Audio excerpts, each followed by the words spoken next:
Hey everyone, What If Fan here, bringing you another exciting part of What If Reborn as a Goku clone.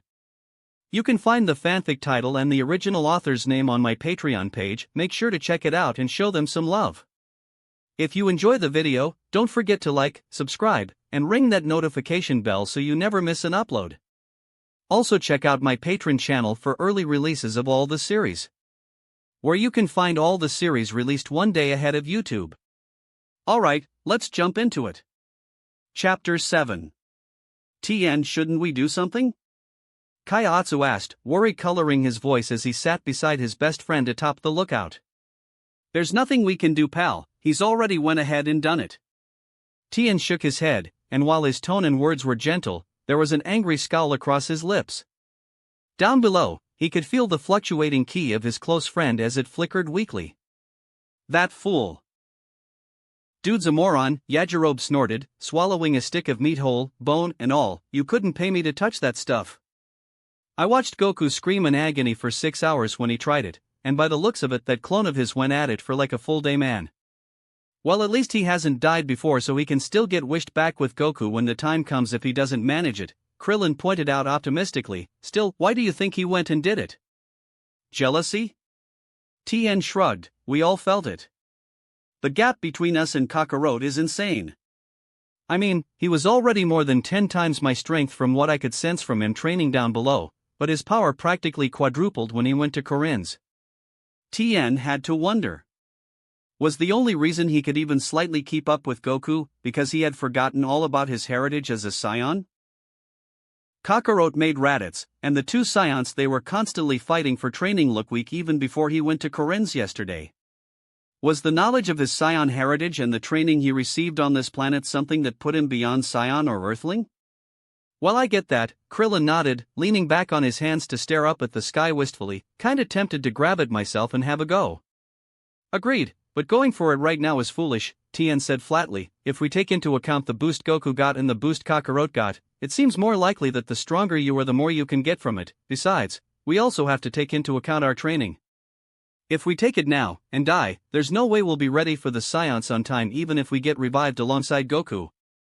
Well, there's also the fact that me and you have already died once, Krillin, Kaiatsu pointed out. If we die again, Shenron can't bring us back. Yup, Krillin nodded in agreement, total bummer.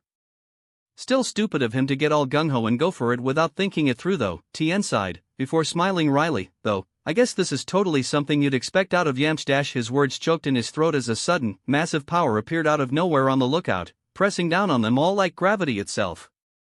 What the hell? Krillin yelped, shooting to his feet. Is that Kakarot? What insane power! It's mind-boggling. Tien gasped in agreement, feeling his hands shake. I've never felt anything like it in my life. Kakarot had disappeared from their senses when they came back from the pendulum room, and according to Mr. Popo, he'd entered a place called the Room of Spirit and Time, that they apparently were not ready for. 2 hours or so had apparently passed now since he went in, but now just those mere 2 hours later, his power felt like it shot up even higher, way higher. Easily 4 or 5 times greater than his previous power from drinking the ultra-divine water. It was absurd. Where yesterday Kakarot was easily 10 times Tien's current strength, now, he was easily 100 times more powerful than him. The sound like footsteps echoed out from Kami's home, yet they felt like claps of thunder and the air practically vibrated with Kakarot's absurdly powerful ki. Moments later, Kakarot stepped out of the building, and he was different than the Kakarot he remembered from a month ago. He was a few inches taller somehow, his skin which had been pale like Goku's was now tanned, and his musculature had bulked up quite considerably. His clothing, the weighted cloth conjured by Kami, was ripped to pieces, and hanging across his frame in rags, and his hair looked like it had been sheared at the back, so now fell forward instead of straight up like Goku's. Silence spread across the lookout, nobody made a sound. Tien felt like there was massive lump as he stared at the young teenage clone of one of his closest friends and his greatest rival, and couldn't ignore the way his presence pressed down on him like the ocean itself was trying to submerge and drown him. Kakarot, he truly was an insane existence. Tien had to wonder, were they even needed at this point? Raditz had claimed that the strongest of the two scions coming was 10 times as powerful as him. Kakarot had to be more than 30 times as powerful as Raditz was now, at least. The gap just kept widening. It felt like he was just being swept along in the wake of Kakarot now. His only solace was the fact that he probably wasn't the only one and that even Goku himself would be having trouble keeping up with the insane growth of his clone. I looked over them all. Gathered in front of me on the lookout. Tien, Krillin, Kaiotsu and Yajirobe. They all stared at me wide-eyed, in various states of white-eyed shock. It was hard not to allow the smirk I wanted to let spread across my face show. My time in the hyperbolic time chamber was fucking hellish. The deeper I got within the white void, the more the terrain shifted at random intervals. From random firestorms to thundering lightning storms. Glacial freezing temperatures and spikes of intense gravity that crushed me into the ground. Not to mention the fucking clones, using any chance they could to goof up and relax while I was getting boiled, frozen and crushed. It took me 35 days to finally learn how to control my Oozaru form, but I can't say it wasn't worth it in the end. 56,356. 56,356. That was what my battle power measured at when I measured myself just a few minutes ago upon leaving the hyperbolic time chamber. It may not be the highest out there, but now in my Oozaru form, the only ones capable of taking me on will be the likes of Frisia. And I'm only beginning on my path to getting stronger. Once I get to planet Namek, I'll be able to grow even more massively. If my plans pan out, within the next month, I should be well capable of dealing with Frisia himself. I may not be a freak like Broly, Gohan or Frisia himself. But, the knowledge I inherited of this universe might just be even better than those freakish insane talents. Kakarot, how? Tien finally stuttered out after a good 20 seconds of pure shocked silence and gobsmacked staring. Looks like he's curious how I got so strong already. I told you before, the more intense the training we go through, the more we Scions adapt and grow stronger, I replied. The hyperbolic time chamber is intense as hell. The environment got so bad I was lucky to stay alive half the time, but it made for an amazing place to train. You should try it out yourself when you're strong enough. Tien grimaced. At the rate I'm going, it'll years before I get as strong as you were when you went in there, he replied, the bald warrior slumping in what almost looked like defeat. It honestly looked wrong on Tien. Has my insane growth this early fucked over his morale? That's not good. For all that the humans had a tough time keeping up, their own power was nothing to scoff at in the end and they raised the mortal level massively. Which is a very big thing that I need to stay on top of. Universe 7 is one of the weakest universes as far as mortal levels goes. With the Scions gone, and many other species wiped out due to the Planet Trade Organization, or rather the Frisia Force, the mortal level was at an all-time low with only a few outliers like those gathered on this planet, Frisia and such. They need to be strong enough to help raise the overall mortal level. And in the worst-case scenario, be strong enough to help me win a tournament of power. Thankfully, one of my planned wishes for Porunga will go a long way to making sure this universe is far ahead of the canon Universe 7. But for it to be maximized, I'll have to make sure their motivation is still alive and strong. Understandable, you don't have quite the same advantages as I do, I nodded, crossing my arms. Then I let my smirk blossom as his face fell slightly, but that isn't to say you guys don't have advantages of your own. We do? Krillin blinked in confusion. Yeah, I've noticed so far that humans have much more innate talent when it comes to controlling ki compared to we Scions, I replied. I'm not actually sure if that's true, it's just something that appeared in Xenoverse, so you'll have an easier time controlling techniques like this. I continued with a grunt, and flared my ki into my muscles, compressing it tightly into my form and allowing my muscles and form to bulk up considerably. Beep, beep. My scouter was set to passive and with a new growth in battle power, automatically scanned me. 84,534. Holy shit, you can get even stronger. Yajirobe yelped. Hey, isn't that Master Roshi's technique? Krillin asked, mouth going agape once more in shock. It is, I smirked at him. I've got 6 days left before I can do what I want, so I guess for those 6 days I'll teach you guys how to do this and kick you into shape properly. Oh no. Yajirobe whimpered. Yeah, no slacking off for you fatty boy. Wait, how do you know we have better ki control? Kaiotsu asked, tilting his head in question as he floated up into the air to look me in the eye. Because I can compare my own abilities, and Goku's, and other Scions with yours, I bullshitted. You all have a lot easier of a time when it comes to controlling ki from what I've observed, especially Krillin. That was something that was actually canonical that Piccolo brought up at the end of Dragon Ball, Krillin's innate skill when it came to ki manipulation. He. Krillin thumbed his non-existence nose and beamed in pride. Alright, I'm game I guess. Tien shook his head and replied.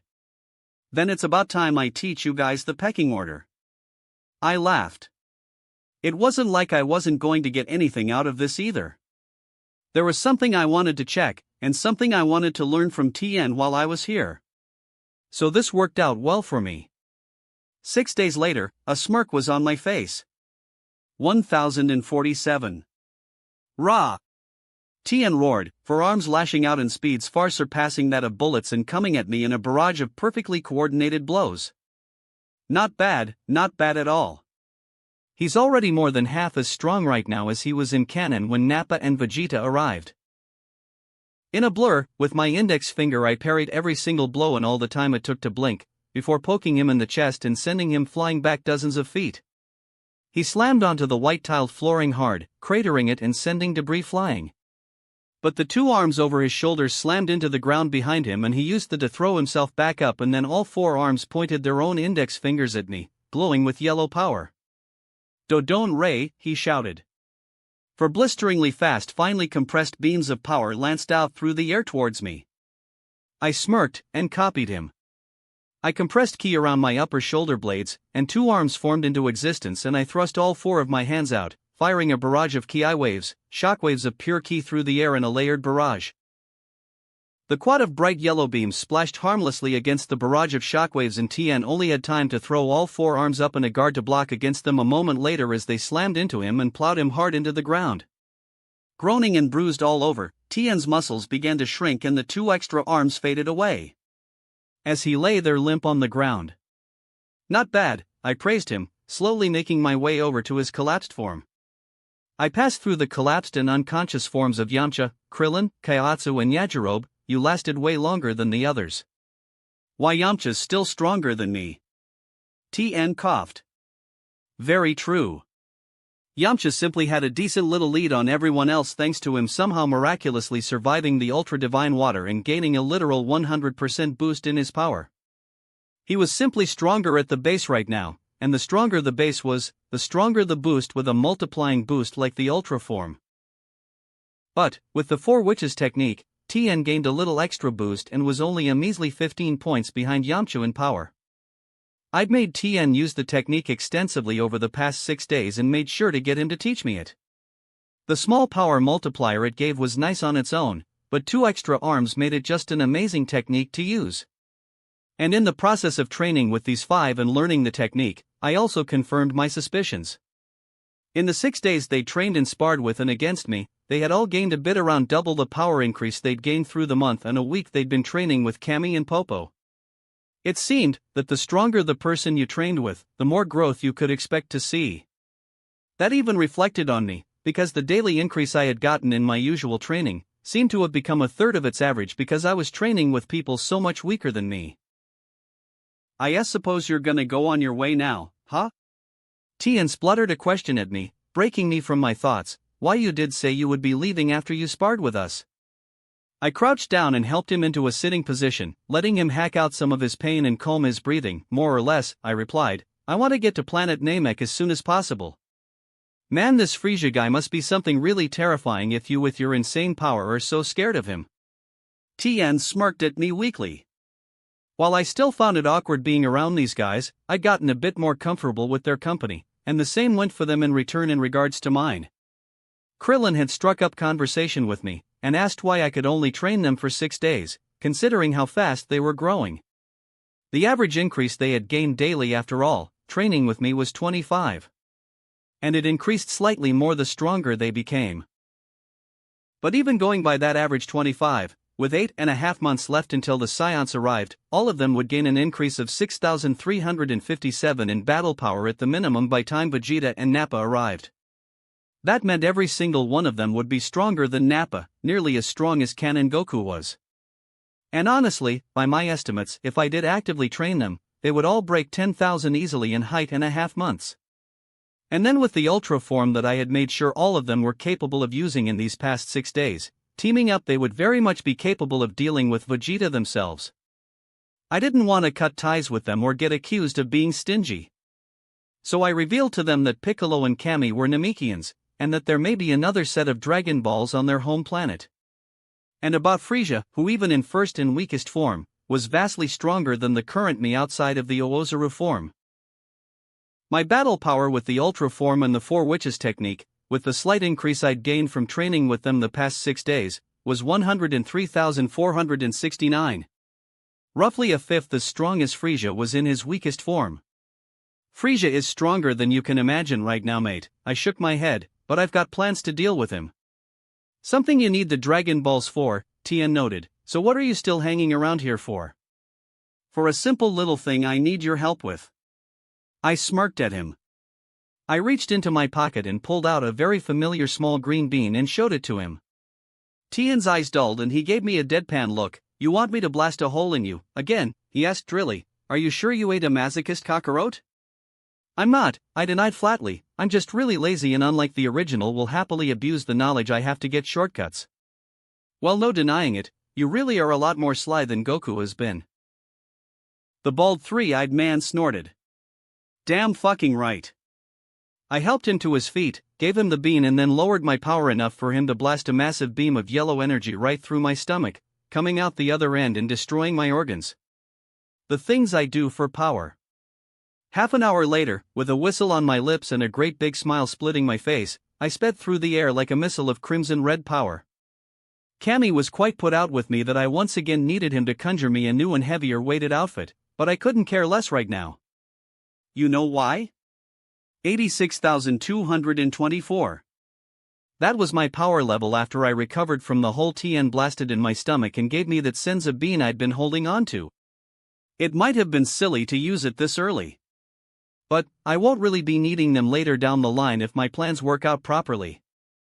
And while the Namekians are peaceful, I won't trust a stranger to blow a hole through my stomach and then help heal me. Either way, right now, I'm just a little bit weaker than Goku was come the Jinyu saga. At least without taking Kaioken into account.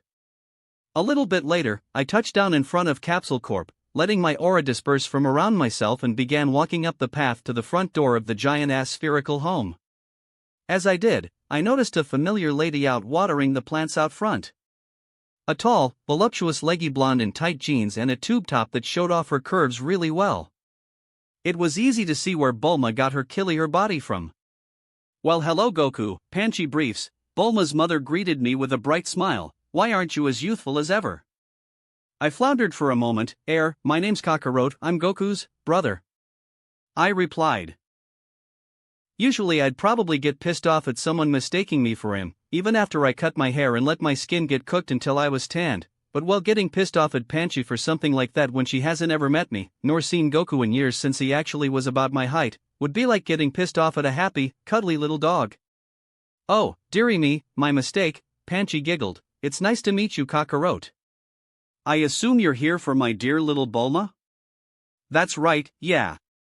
I nodded. Well, she's in her room, darling, packing from what she told me, the blonde woman told me. It seems she's going on an adventure again.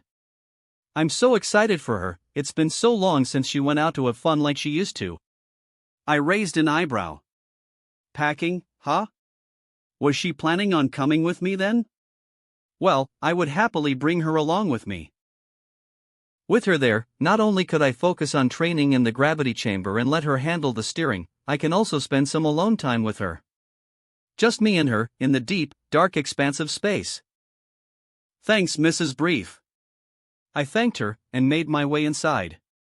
She didn't even question if I knew how to get to Bulma's room or not, just waved me inside with a little giggle. The play was absolutely massive. There were company buildings smaller than Bulma's house. But it was easy to find her with my key sensing, and it wasn't hard to reach her room. When I reached it, I was just about to knock on the door, when I heard Bulma's voice calling out, "Come on in, Kakarot." I blinked. How the hell did she know I was here? Doing what she said though, I opened the door and made my way inside. The room was really large. Filled with closets, a large table with 4 chairs around it on one side of the room, with a huge bed with a pink quilt on the other, and at the end of her room was a gigantic television, easily 150 inches hanging on the wall. Bulma was sitting at the table on one of the chairs, and to my surprise, she had a scouter hanging over one of her eyes, a pink one. "Heya," she waved cheekily at me when my eyes settled on the scouter. To my further surprise, she was wearing a very familiar outfit. Sadly not the Playboy bunny outfit, but a yellow zip-up vest jacket, tight black spandex rights and stylish hiking boots. The outfit she wore going to Namek in the Canon series. "You like it?" She pointed to the pink scouter. "With all the upgrades you wanted me to do to yours, I realized how handy these things are. Even a much lesser one will be worth a fortune on the market, and I was even able to link up a bunch of appliances and stuff to it. I can control your spaceship with this." She was practically preening as she finished explaining it to me. Impressive. I nodded in agreement. It really was, and it explained how she knew I was outside her room. She must have locked onto my battle power with it. "Sheesh Kakarot, what did you do to yourself?" she asked a moment later, the blue-haired beauty looking at me in bemusement. "You're like 20 times stronger than you were last week when you left off." The question is, what didn't I do to myself? I really thought I was gonna die a few times there. I responded. Seriously, ever had your organs vaporized? It ain't fun at all. Between the pain from enduring the ultra-divine water, the hellish conditions of the hyperbolic time chamber, and having TN vaporize my organs and blow my stomach apart for a Zenkai using a Senzabine, I really am just about fucking done with this quest for power. But sadly, this is a retarded shounen universe where there is a very real threat of not only being killed, but my soul ceasing to exist when the Omni King eats this universe out of existence. You're an idiot. Bulma snorted. That I am, I nodded in agreement. Sadly, apparently only idiots could save the universe. So what's with the outfit? And your mother said you were packing for an adventure? Well, I'm coming with you to Namek, obviously.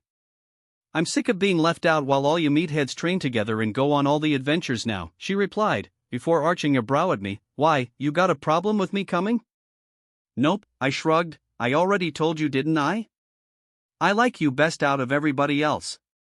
And I'm not gonna complain about the eye candy on your level. You're such a little perv, Kakarot. She shook her head, but despite her words, there was a smile on her lips, and her chest puffed out a bit in obvious pride. Bulma, for all her good points, was a vain girl after all. I shrugged. Hey, I made my thoughts on you clear last week, didn't I? I smirked at her. If you want to hang around me even after hearing about it, that's on you. Well, it can't be helped that a little perv like you is into a gorgeous babe like me, she replied, smugly. It's basically just nature. Though keep in mind I did only break up with Yamcha a week ago. And? I raised an eyebrow at her. A day, a week, a year, or a minute. Doesn't matter, you've broke up with him and you're single now. Bulma slumped dramatically into her chair, resting a hand over her eyes. Geez, it can be a curse sometimes to be as amazing and beautiful as I am, she lamented. She shook her head, and giggled as she stood up and made her way over to me, a coy smile on her lips. When she reached me, she lifted a hand up and trailed a small index finger down the side of my cheek. I held back the shiver that the tingling sensation almost brought out in me. Alright, Kakarot, if you really want to try, I don't mind giving you a trial run. As? I questioned, staring at her challengingly. As my boyfriend, obviously. Don't play dumb, you're about the same age I was when I set out that first time to wish for the perfect boyfriend, so it'd make me a real hypocrite to blow you back for that, she chided me with a roll of her eyes. You know me. I'm not the type to dance around this subject, just don't go getting cold feet on me now because you're an inexperienced teenager now. She leaned down, and to my surprise, captured my lips with her own. I was actually kind of shocked she went for it. But not so shocked I didn't respond. When she went to probe my lips with her tongue, I let my own shoot out and wrestle her tongue back into her own mouth. Bulma moaned in surprise into my mouth, and then moaned even further when I reached around her waist to sink my hands into her large, doughy-ass cheeks covered only in spandex and lifted her into the air. I squeezed and groped her lovely bouncy ass and carried her over to the bed where I sat down with her in my lap. One of her arms wrapped around my neck, while the other fisted itself in my hair and her legs wrapped around my waist as she began to grind down into me. I couldn't stop the smug smirk I had even while kissing. After all, it wasn't just meta-knowledge of this universe I had inherited upon my birth. I ground myself up into her, meeting her halfway. We stayed like that for a good 5 minutes, her trying to wrestle my tongue back, but failing utterly, even as we dry-humped the shit out of each other. It was only when one of my hands trailed up from her lovely ass to the zipper on her bubbly vest jacket that she broke off. A long trail of saliva connected her mouths together, even as she pulled a good 10 inches or so back from my mouth. Her eyes were half-lidded and her face flushed, lips bruised. Wow, well you definitely have kissing down, that's for sure, she hummed throatily. So I pass then? I smirked. On this, definitely, Bulma smirked right back. She leaned forward and pressed another quick kiss to my lips before pulling back and grinding herself into my crotch one last time. Definitely better than Yamcha, in more ways than one. Her smirk turned saucy as her half-lidded eyes cast a quick look down to where our bodies were pressed against each other. I couldn't help but smirk even wider. Sorry Yamcha, but this woman is all mine now, so. I began as another thought came to mind, giving her ass a good squeeze with the hand still holding it, drawing a little squealing moan of surprise from her. What are my odds of getting you into that bunny outfit? I asked cheekily.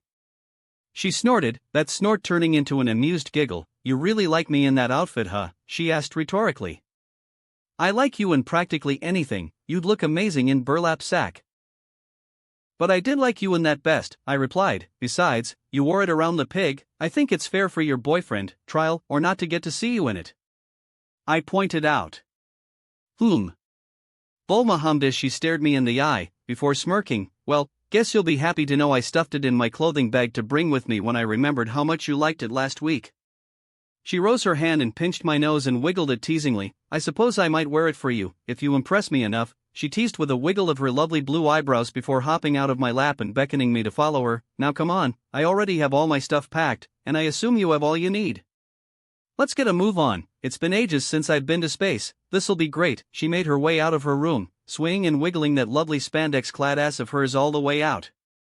Well, that was something, I mused with a laugh. Unexpected as all hell, but not at all unwanted. She's such a damn cock tease though. I snorted, looking down at my crotch and the spear-like tent rising up through my baggy GI pants into the air. I sighed. Chapter 8. Shooting off up into space, strapped tightly into a seat within a spaceship on a journey to another planet, surprisingly didn't bring about any fear, or excitement, or exhilaration. Strangely, as I watched the sky of planet Earth be left behind and be replaced by the inky black void of darkness with space, all I felt was nostalgic. I was born to a space-traveling warrior race, and my earliest memories of being myself, of being Kakarot, was looking into the faces of my parents, Bardock my father and Jine my mother, before they sent me off into space within a Scion spacepod to escape Frisia, and the vast expanse of space itself. A small sad smile splayed across my face when I thought it. The fact that there were small chunks of space dust floating around the galaxy that used to be a planet I lived, was born on and had parents that loved me on, was almost hard to believe. But I knew it was fact. They were not the only parents I knew. I remember a kindly grandfather that imparted wisdom upon me, taught me how to care for myself, how to live, and taught me the meaning of kindness and love. I remembered the family of another man whose memories I inherited, who, while they had many ups and downs, were still a family he cared for greatly. I felt that small golden light, bigger now than when I first found it, flare within my chest. What was it Goku said? The power comes in response to a need, not a desire. Use the pain of loss. That pain, I knew it well. The warm mother, the gruff and rough yet proud father, and the cheerful older brother of Kakarot. The kindly grandfather of Goku. And the large extended family of the man whose memories I had inherited, grandparents, mother, siblings, cousins, aunts, pets and more. I knew them all keenly, yet I had lost them all. And I would never get them back, because they are not and never have been mine. I'm a simple clone born to be a weapon after all. My ki began to feel like it was burning up within me. Oh yeah, a cheer from the seat beside mine cut off my thoughts, and that burning feeling from my ki receded. I turned to look at Bulma standing up from her seat and throwing her hands in the air. It's been so long since I've been up here, this is gonna be so much fun. You've been to space before? I asked, curiously. I already knew she had been to space before, of course. Back when Jocko first visited planet Earth looking for me, or well, rather the original, Goku. If I remember right, Bulma's older sister Tights was an idol and got involved with him, and while hanging around with her, Bulma crawled into his spaceship as a toddler and took off with it in a joyride. Yep. Bulma grinned at me, flashing the fingers of her right hand at me in a V shape. We might have just found out you and Goku were aliens not long ago, but aliens are old news to me. She suddenly giggled. Now that I think about it, Jocko actually only came to Earth because he apparently wanted to find a scion. She shook her head. Really, to think it was because of you guys in the first place, it's like we were destined to meet or something, being connected even that far back. If we never met, King Piccolo would have taken over the world, killed us all, and then my brother would have shown up, killed him, and blown up the planet. I snorted. Or well, Goku, I guess, but same thing more or less. Huh, Bulma blinked before slumping back into her seat. Putting it like that, it's less destiny and more super lucky that we met, otherwise we'd all be dead. Yep, I nodded. Really, us meeting was the best thing that ever happened to Earth. Without me and you, there wouldn't be an Earth. Ha, Bulma thumbed her nose and grinned at me. I guess we're just that awesome, huh, sweet cheeks?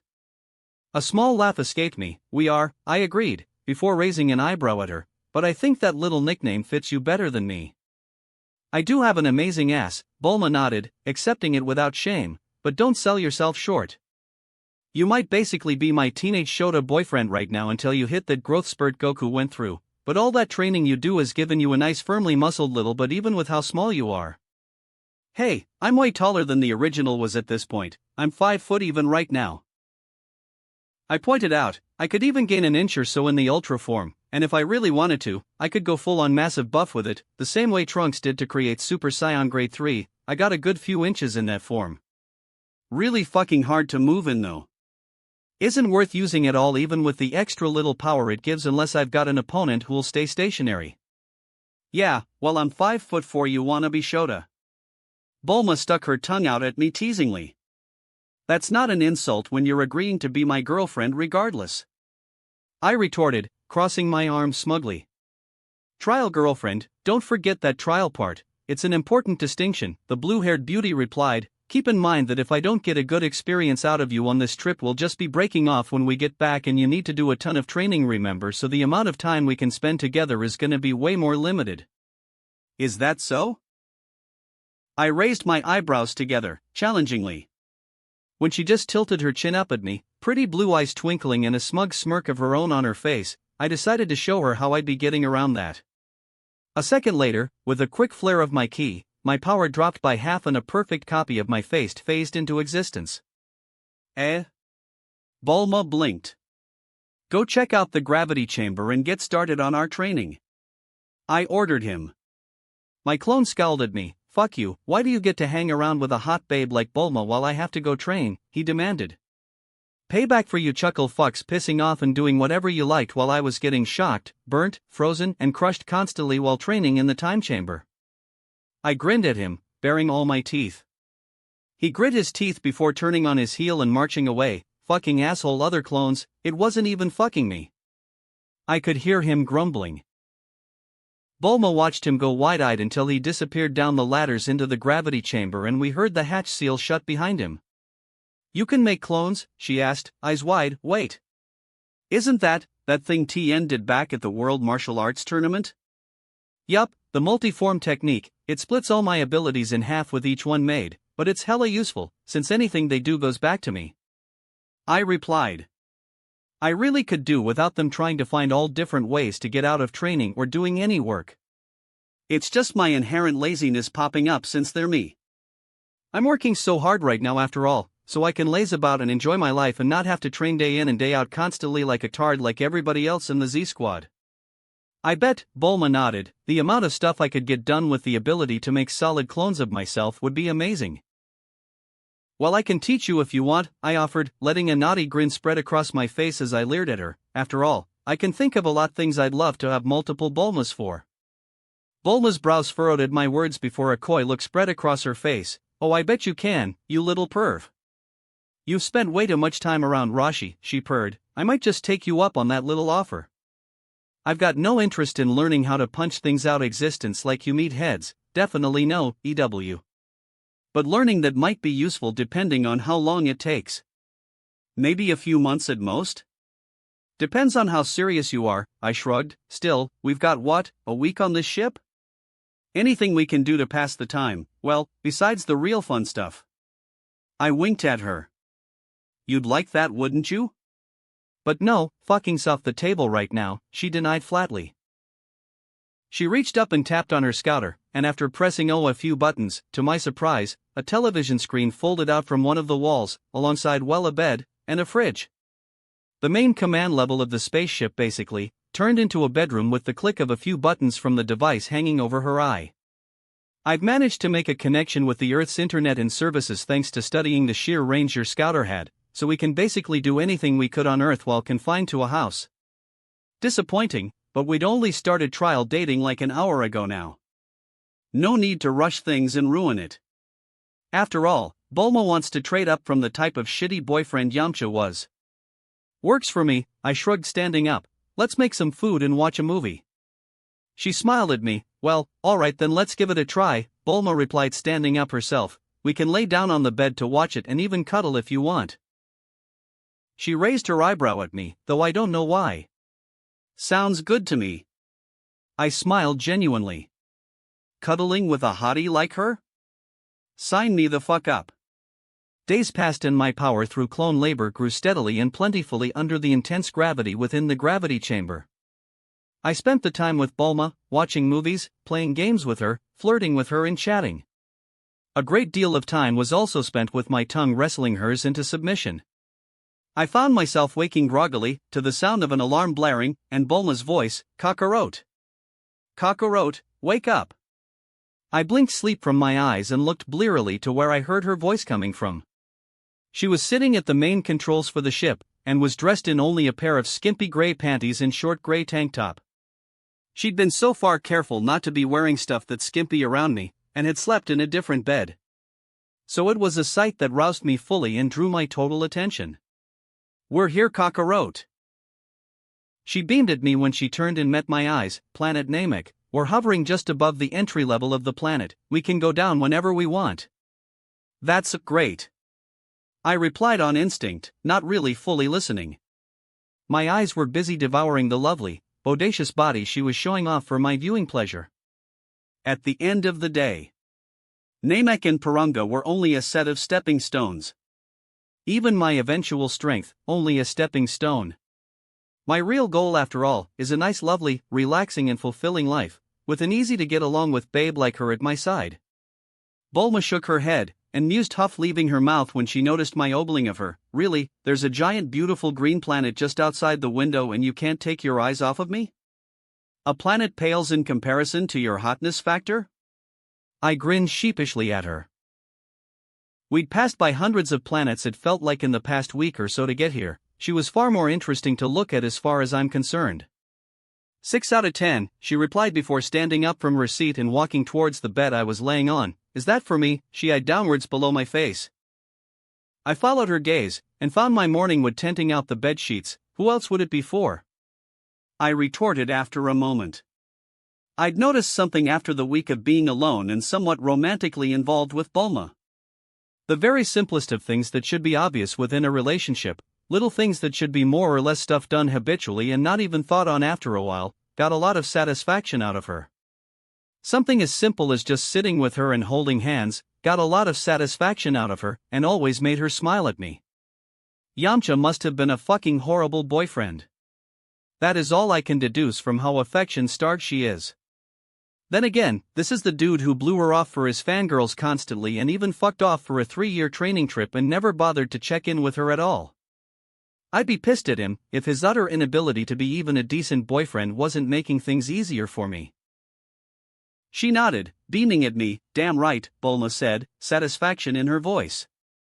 She reached up and grabbed her gray tank top at the bottom. Since we're here, we should celebrate, she noted, and then pulled the skimpy little tank top up over her head and dropping it at her feet, allowing her large, juicy mouth-watering breasts to bounce freely on her chest as they were freed from their confines, capped with bright pink nipples. God, they were fucking amazing tits. I'd never seen any set of tits as large, perky, and perfectly formed in any 3 of the lives I've got the memories of. Granted, only one of them was sexually active and watched porn, but he had still seen many, many variations of tits, tens of thousands probably. Bulma put breasty lingerie models to shame. Damn. I couldn't help but utter in a bit of awe. I gave myself a shake though, letting willpower reign over lust. You sure? You said you didn't want to have sex so early on the first day in this ship, remember? I gave my first time to Yamcha within 3 days of him being able to touch me and not pass out like a little wimp, she replied, and I couldn't help but have my face draw up in annoyance on instinct. A week later, he was blowing me off for his fangirls most of the time.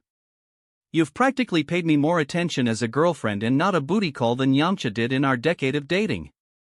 Yeah, which is a reason I'd think you wouldn't be so quick to have sex with me, I pointed out. I wanted Bulma because she was Bulma, not just because she was one of the sexiest pieces of asses in the known universe. Not that I don't want to. Once you're sure of it, I'll gleefully bang you like a bongo drum.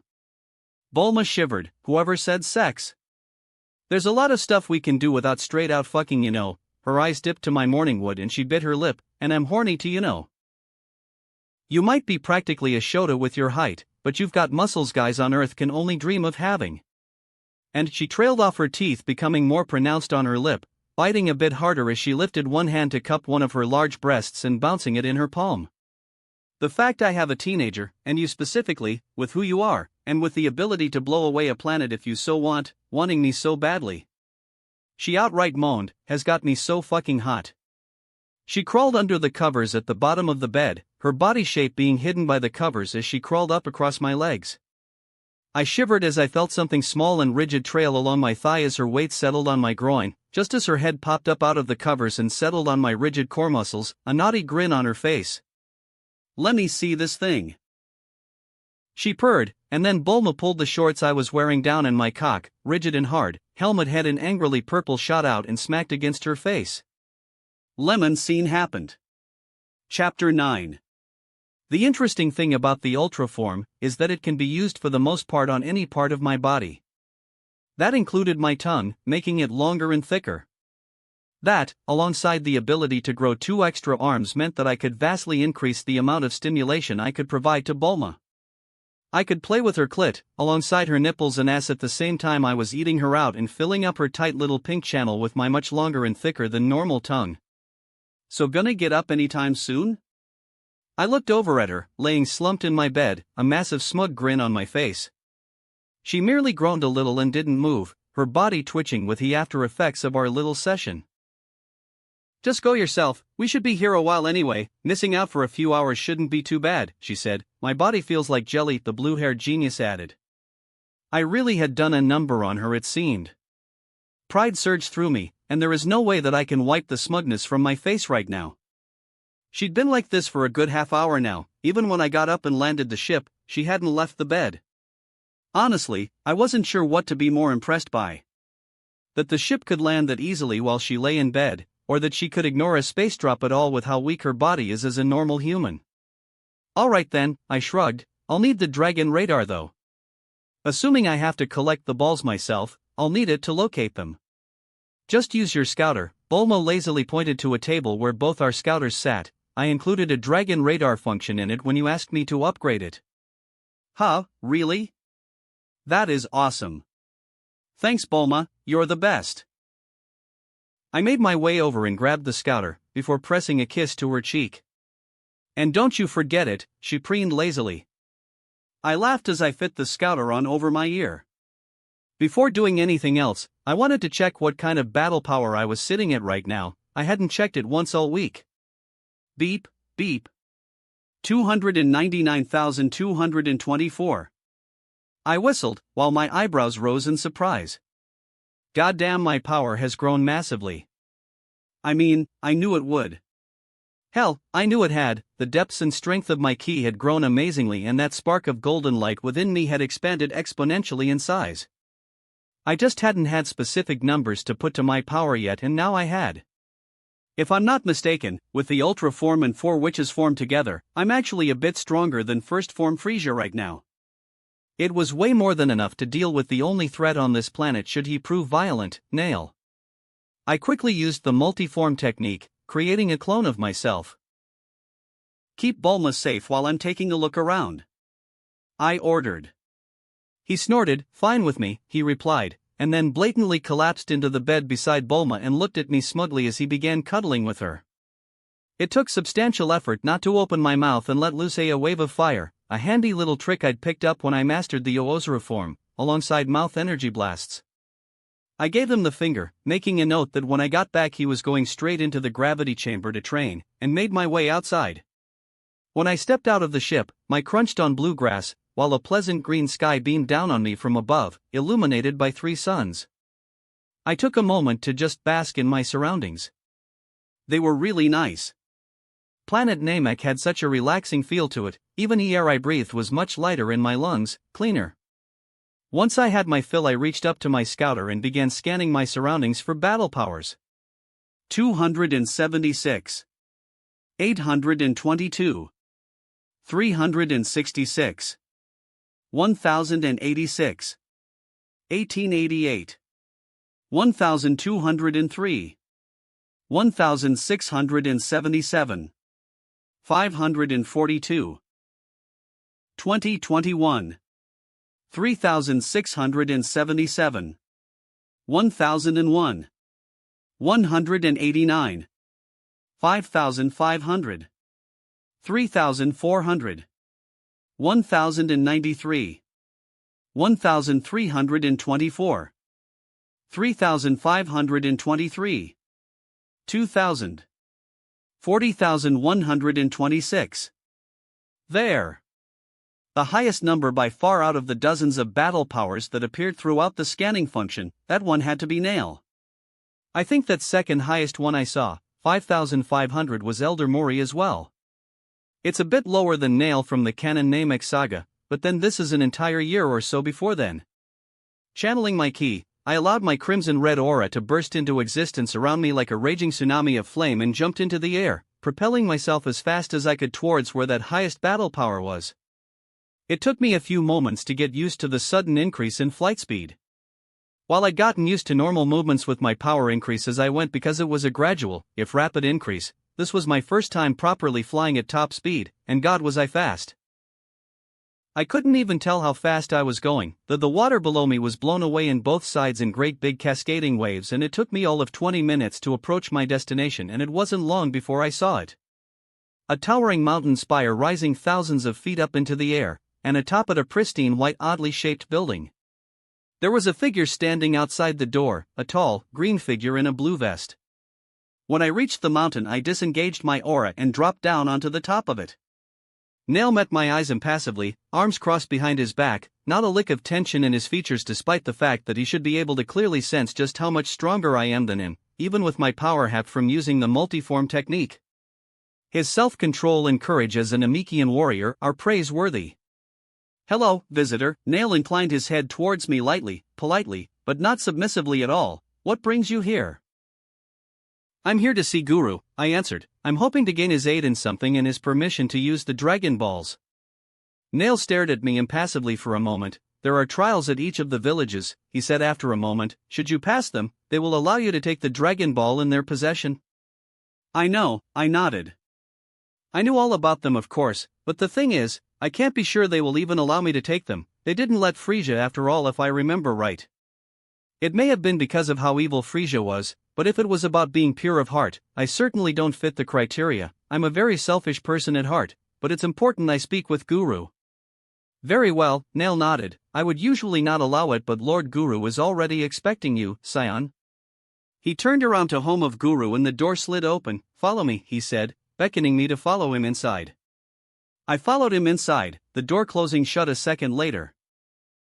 He led me onto a platform, and when I stood on it alongside him, it raised up into the air like an elevator and a few moments later settled in another room entirely, bringing me face to face with Guru. As old and feeble as he was now, with his gargantuan frame resting in a throne-like chair, he cut quite the impressive figure. My eyes were drawn slightly to the large gleaming orange crystal sphere settled at the top of his throne. "Greetings, young one," Guru greeted me, voice warm and kind. "What brings you here, may I ask?" "Hello, Guru," I bowed lightly to him. "He's a guy worthy of my respect after all. I've come because I need you to unlock my potential for me and to gain your permission to use the Dragon Balls to summon Purunga." He tilted his massive wrinkly face to the side. Interesting, while legends of the Dragon Balls have spread throughout the universe, I must admit I was not expecting of you to know of that specific ability of mine. Guru stared down at me for a moment after that, and I stayed silent, allowing him to observe me. Tell me, young scion, why do you seek not only to have your potential unlocked, but the Dragon Ball as well? He asked. From what I can sense, you have a vast amount of power already. What more could you need?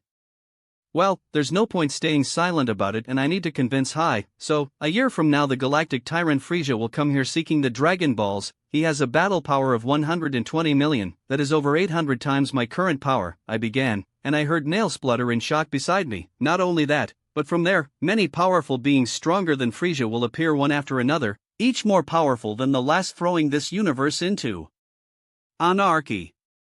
Guru was silent for a moment as he seemed to digest what I said. I see, you seek the strength to stop them then, he asked, and for some reason, believed what I said? That is quite selfless of you.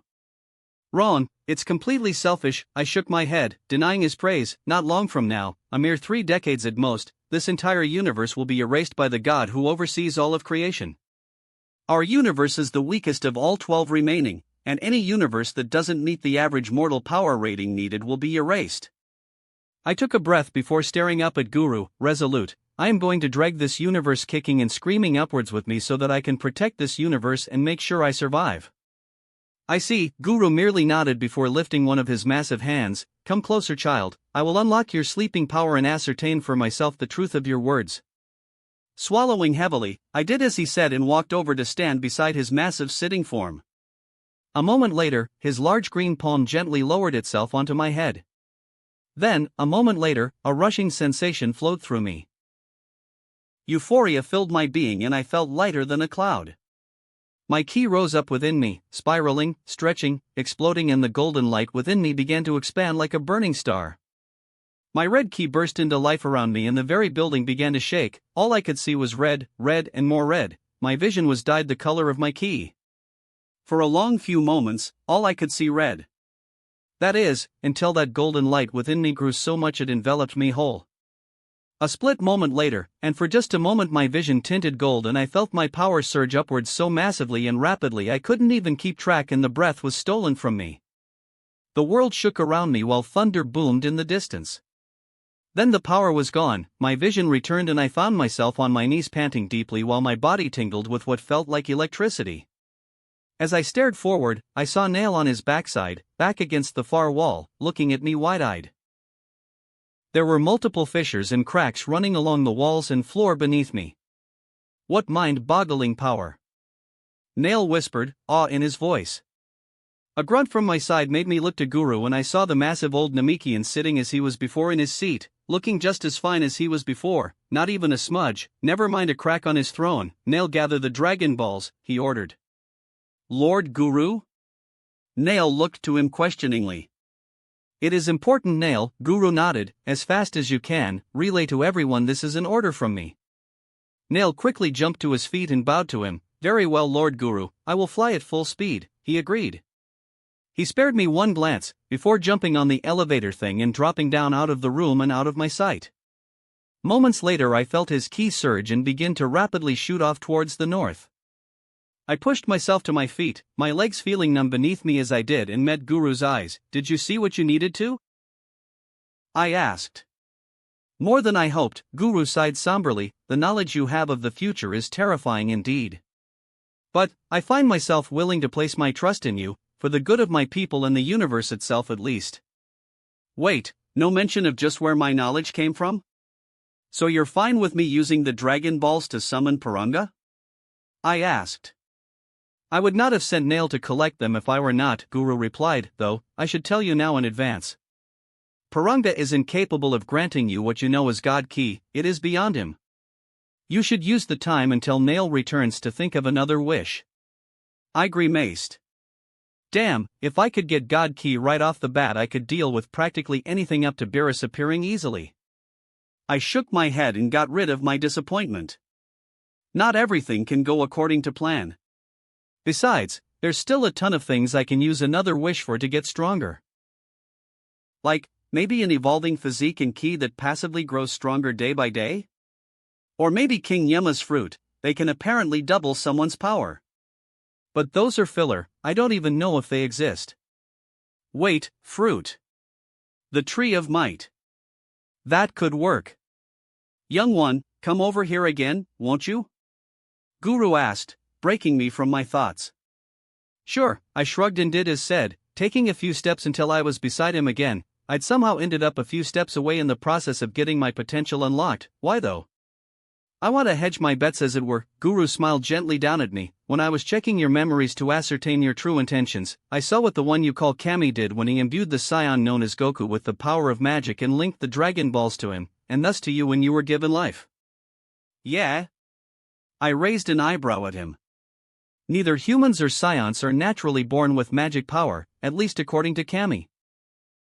And even when Goku was given magic power by Kami, he simply lacked the power to manipulate it properly.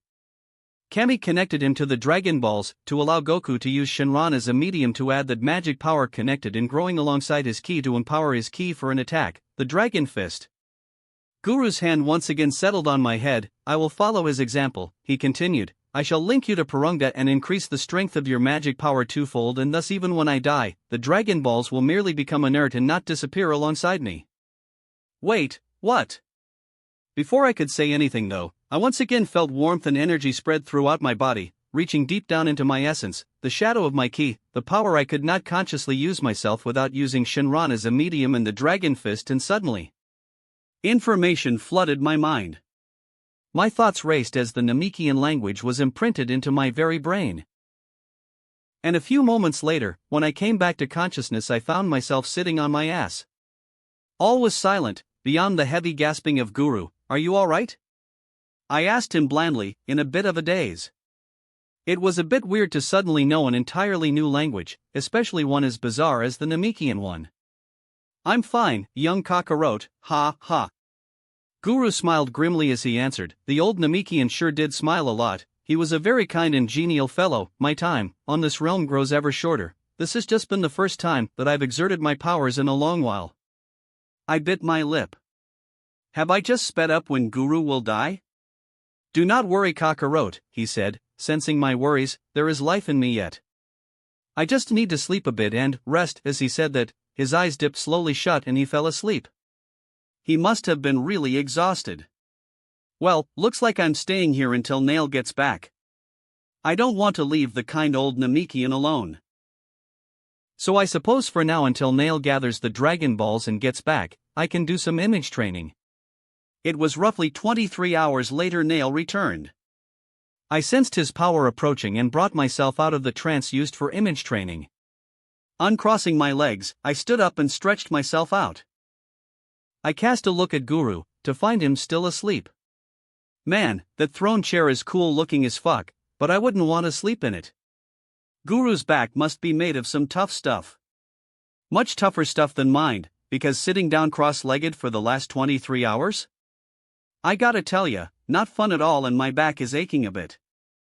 I was about to go out to meet Nail, when a snorting grunt caught my attention and I looked at Guru to see him rising from his slumber. It seems Nail is approaching with the other 6 Dragon Balls, he mused before coughing to clear his throat.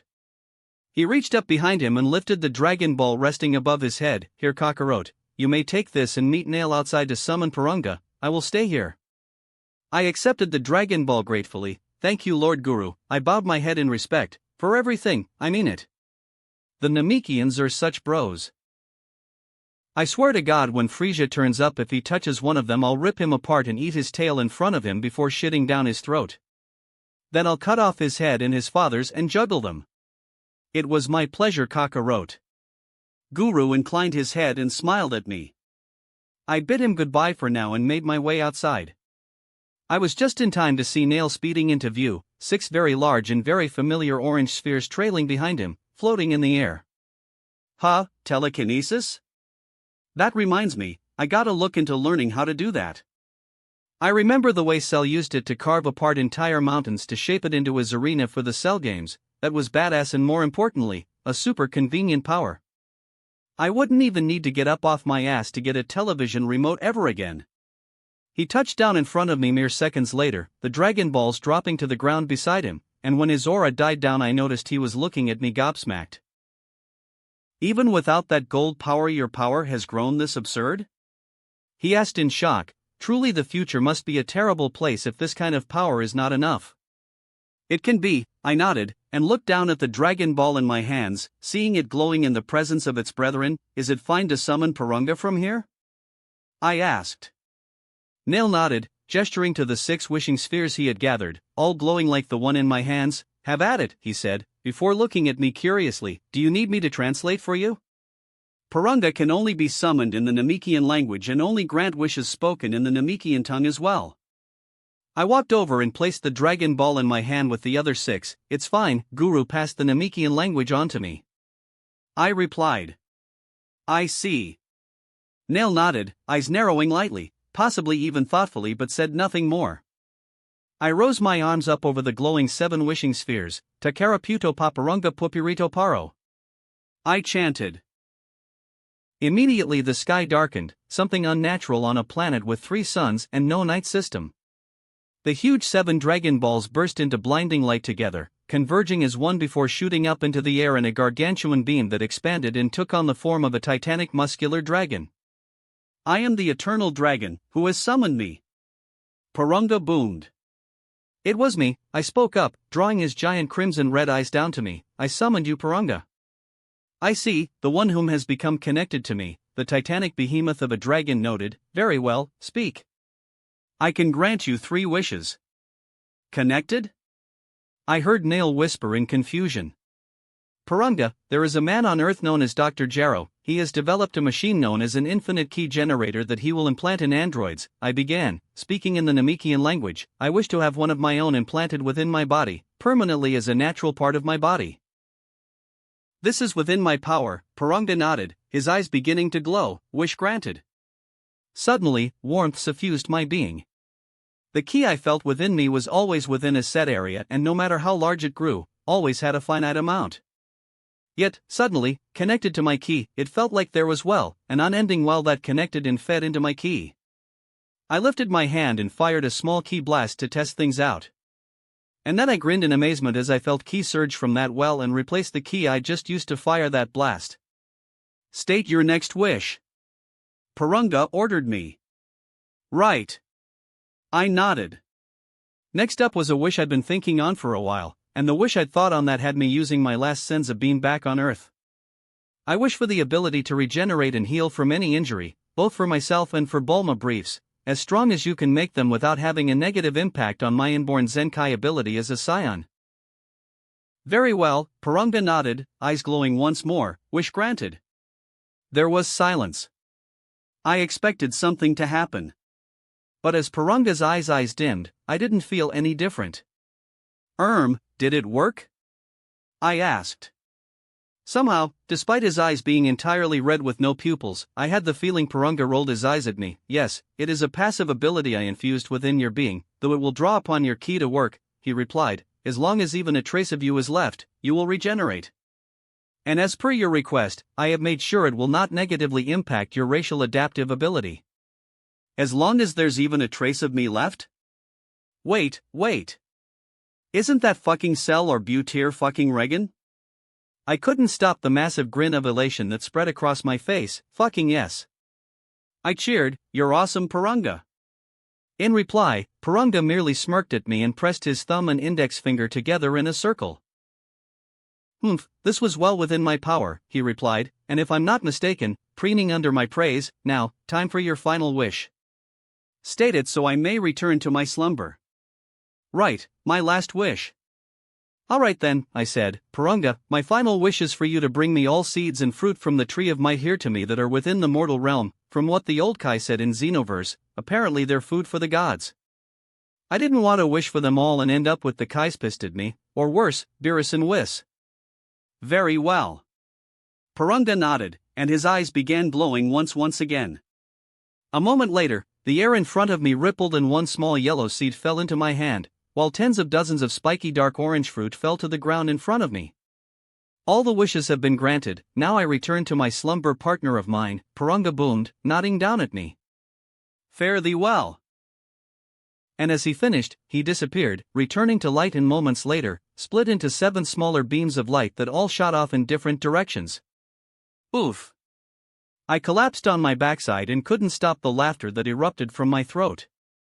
Those were some bizarre wishes you made, Nail noted. I understand this key generator you were speaking of, and the regeneration. It is a mighty useful ability I can attest to from experience, but what of the fruit? What makes them so special? I looked back at him with a smirk, before grabbing one of the fruit and tossing it at him. Eat it and see. I said.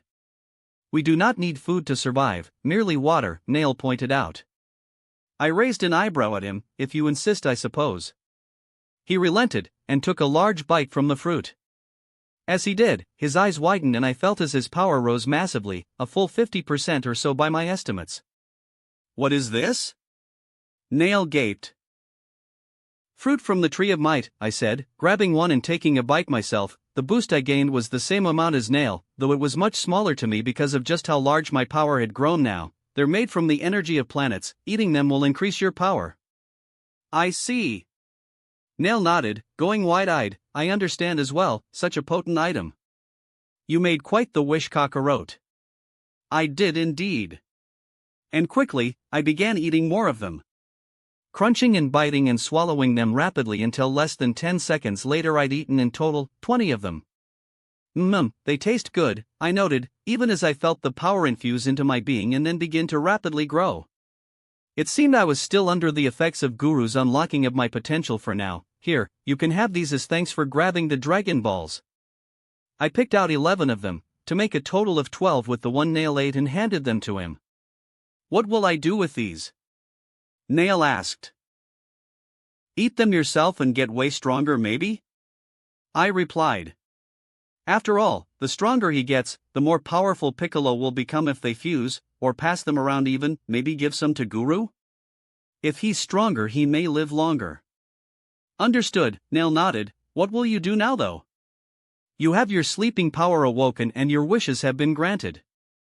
Well, first, I'm gonna give these 10 fruit left over to Bulma.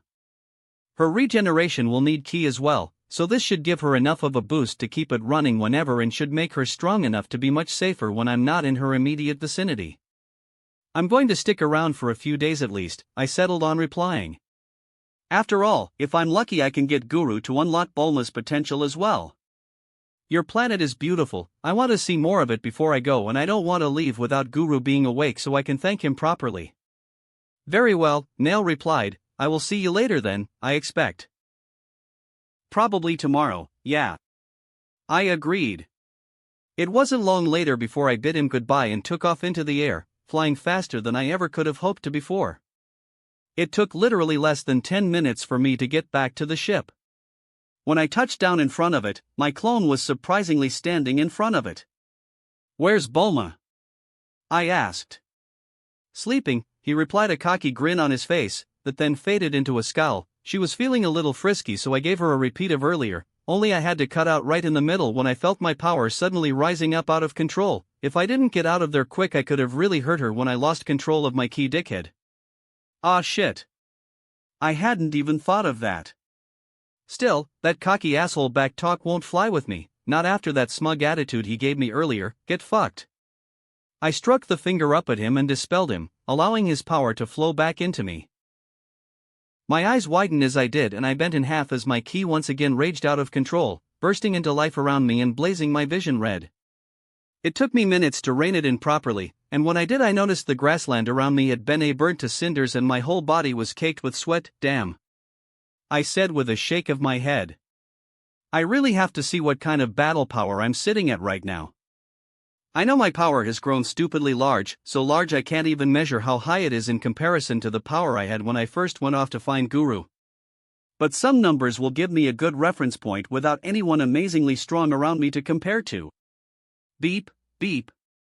When I looked at the numbers staring back at me from the scouter, I almost lost all strength in my legs and collapsed. That was how goddamn shocked I was. 107,411,360. What the fuck? That wraps up this part of What If Reborn as a Goku clone. Thanks so much for listening. As always, new parts drop every 4 days, so be sure to stay tuned. Also check out my Patreon channel for early releases of all the series. where you can find all the series released one day ahead of YouTube. If you enjoyed the video, don't forget to like, subscribe, share it with your friends, and please consider supporting the original author as well. See you in the next one.